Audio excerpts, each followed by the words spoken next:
ॐ श्री परमात्मने नमः। यन्त सुखन्तरा राम तथा ज्योतिरेरवयः स योगी ब्रह्म निर्वाणं ब्रह्मभूतोऽधिगच्छति। लभन्ते ब्रह्म निर्वाणं ऋषयः छिन्न द्वेधायतात्मानः सर्वभूतहिते रताः।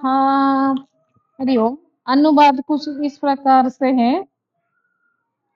जो पुरुष अंतरात्मा ही सुख वाला है, आत्मा में ही रमण करने वाला है तथा जो आत्मा में ही ज्ञान वाला है, वो सच्चिदानंद घन परम ब्रह्म परमात्मा के साथ एक ही भाव को प्राप्त सांख्य योगी शांत ब्रह्म को प्राप्त होता है।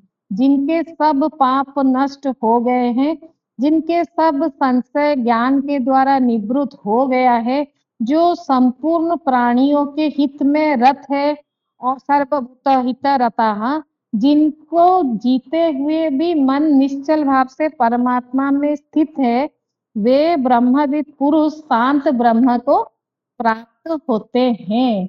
पिछले श्लोका से काम और क्रोध से, भय से जो ऊपर उठता है, उसको कैसे सांख्य योगी या विवेक पुरुष कैसे ब्रह्मलीन हो सकता है, यानी जीते ही कैसे जीवन मुक्त पुरुष बन सकता है और कैसे वे ब्रह्म को धारण कर सकता है। ऐसा उसका लक्ष्य होना चाहिए कि वो ब्रह्म में समाये। यही श्लोका का मीनिंग है। बहुत अच्छा श्लोका है जो सांख्य योगी ज्ञान योगी के बारे में बताए गए हैं और जो विवेकी पुरुष का जो लक्षण है यहाँ पे बताए गए हैं। कामना और क्रोध, जैसे हमें पता है कि ये दो आवेग है, इसको हम रोक नहीं सकते। जैसे एक फ्लड आए तो हम उस पानी को रोक नहीं सकते, लेकिन उसको चैनलाइज करके इसको हम डैम में रख के उसका इलेक्ट्रिसिटी हम कर सकते हैं। जैसे वो हमारे लिए कल्याणकारी हो, ऐसा व्यवस्था हम कर सकते हैं। वैसे ही जब मनुष्य का कामना हो, जो भी हो, अगर वो आए, अगर हम उसको भगवत चर्चा, भगवत प्राप्ति या ब्रह्म को धारण करने के लिए उस एनर्जी को डाइवर्ट करें, तभी जाके हम उस ब्रह्म को प्राप्त कर सकते हैं। कैसे? इसका मैं एक उदाहरण आपको देती हूँ। जैसे अगर आप थोड़ा अपने जीवन में पीछे जाके देखें, तो आप ऐसा भी कामना कर सकते हो, जैसे विषय का कामना करते हो, जैसे वस्तु का कामना कर सकते हो, वैसे कर सकते हो कि मैंने आज तक इतने दिन गया, मैंने तो कुछ शास्त्र अध्ययन ज्यादा से ज्यादा किया नहीं, वही 15 अध्याय में रट रही हूँ, वही सहस्त्र नाम रट रही हूँ। नहीं नहीं, अभी नव दुर्गा का चल रहा है, क्यों मैं सहस्त्र नाम पाठ करूं, क्यों थोड़ा बीज मंत्र का जाप करूं, क्यों नहीं सिद्ध कुंजिका का जाप करूं। तो ये सब आध्यात्मिक का अगर आप कामना करें, तभी वो ब्रह्म को धारण या परिपुष्टता अपने जीवन में हो सकता है। इससे क्या होता है कि आप आगे जाके ब्रह्म को धारण करेंगे। अगर इस प्रकार के उच्च कोटि का कामना अगर अपने जीवन में आप हमेशा डाउनलोड करते रहे, तभी जाके आप एक दिन आएगा कि आप जीवन मुक्त पुरुष बन सकते हो।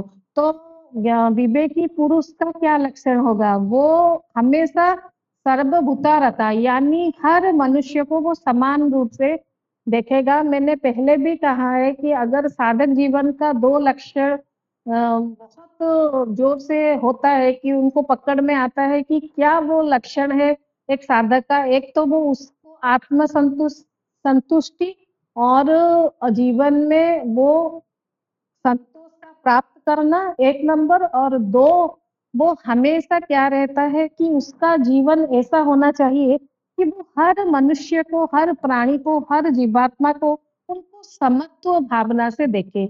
ये दो चीज अगर वो जीवन भर कर लिए, तो आप समझिए कि एक साधक का एक अच्छा साधना वो कर रहा है, तभी जाके ये जो स्टेज है उसको प्राप्त हुआ है। तो आप भी इस दो लाइन को या दो चीज को हमेशा मन में रखिए, या अगर नहीं हो रहा है तो जीवन भर यानी थोड़ा थोड़ा प्रैक्टिस करिए कि मुझे कोई कंप्लेन नहीं करना है। मुझे जो भी प्राप्त है वो मेरे लिए पर्याप्त है और इसके लिए मुझे कोई कंप्लेन नहीं करना है। 1 नंबर और 2 नंबर है कि मैं जैसे मेरे पुत्र को खाना देती हूँ, जैसा मेरा